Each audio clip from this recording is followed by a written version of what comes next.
नमस्कार, आप सबका स्वागत है आपके अपने YouTube channel the unique story में।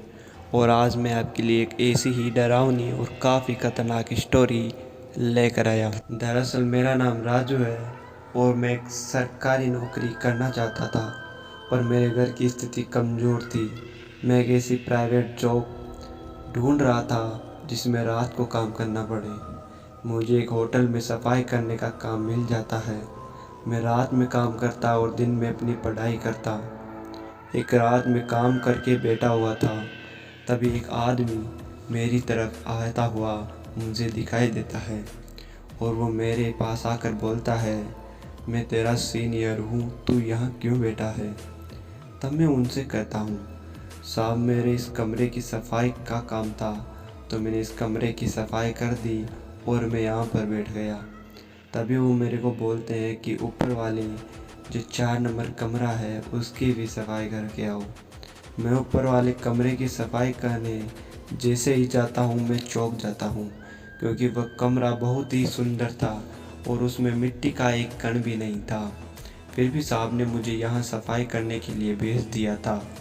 मैं वहाँ सफाई कर ही रहा था, तभी मुझे लगा कि कोई मेरे पीछे खड़ा है। जैसे ही पीछे मुड़ा, वहाँ कोई नहीं दिखा। मैं वापस अपने काम में लग गया। तभी मेरे सामने से किसी चीज़ की परछाई भागने की आवाज़ हुआ और मैं डर के मारे कांपने लगा।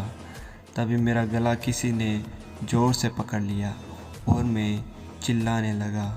तभी मेरे स्टाफ वाले और मेरा होटल का मैनेजर मेरी चीख सुनकर मेरे पास आ गए। उन सब ने मेरे से पूछा कि क्या हुआ।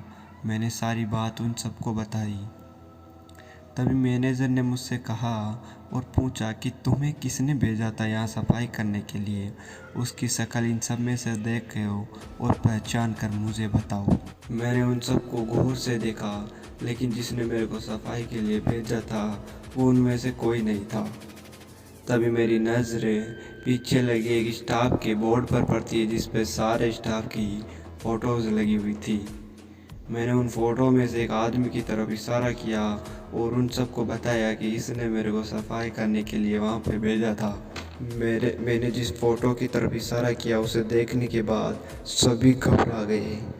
उन लोगों ने मुझे बताया कि इसकी तो 3 महीने पहले जिस कमरे में तो सफाई करने गए थे उसी कमरे में मौत हो गई थी। भला ये तुझे कैसे भेज सकता है। लेकिन मैंने उन्हें पूरे यकीन से कहा कि इसने ही मुझे वहाँ पर सफाई के लिए भेजा था।